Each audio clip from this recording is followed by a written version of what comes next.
Ginoko na ako ito lang ang ginako. Kami ang jailwalkers. Formerly ex-con. Jailwalkers na kami ngayon. Pakibilis-bilisan niyo naman ang ubusan ng oras dito. Okay na kayo? Oo. Ang bigyan ko instruction sa inyo hanggang ngayon. Yeah. Ano yung lang po? Ipapakilala ko kayo.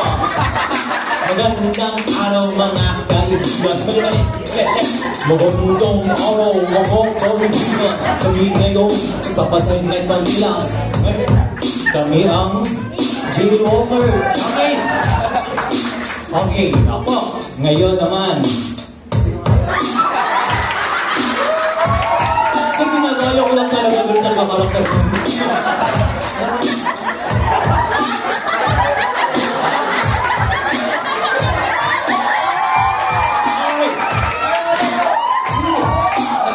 Bro, alam mo ang ginagawa ko, nakagulo.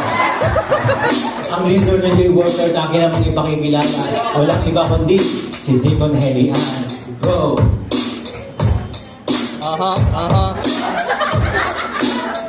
Itong kapatid. Kapatid. Tunay na dalitos. Sa akin may aprobado. Walang iba kundi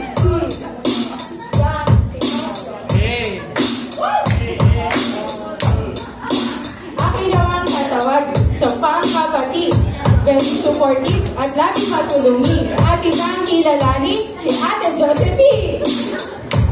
Woo! Woo! Bugta! Ngayon ang inyong masasaksihan ang kapatid sa kanyang kagwapuhan, Sir Ben. Guro sa paaralan.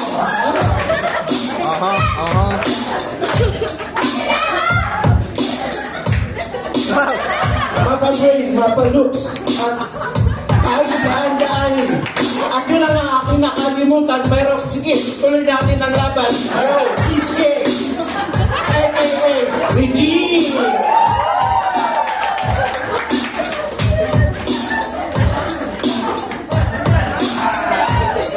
At ito ba ang isang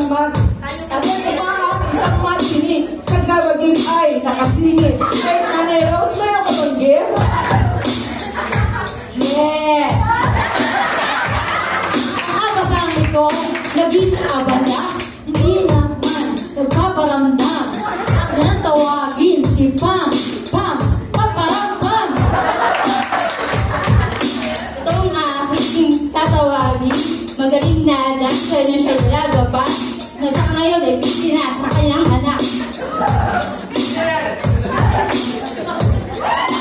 Siya ay businesswoman ng ating iglesia. At anumang anik-anik, kayang ibenta. Siya ay sisisbet, aking pinatikilala.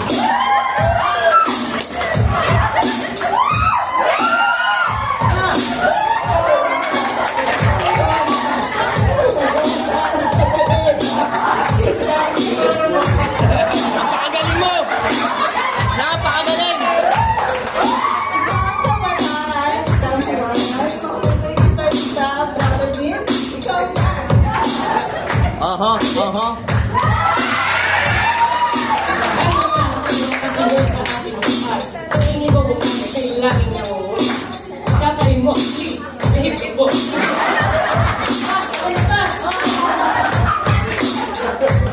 Malakpakan para kay Joey!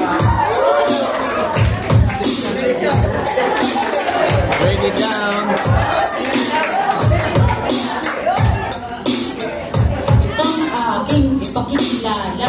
Tiyak, alam na. Bro ng bayan, kagawad, Aba! Yay! So, halika. Ngayon po, bago matapos ang lahat, kami muna may gagawin. Ano gagawin natin? Yan ang palakpakan bago namin kayo sayawan. Bro, break it down! Let's get it. Let's get it.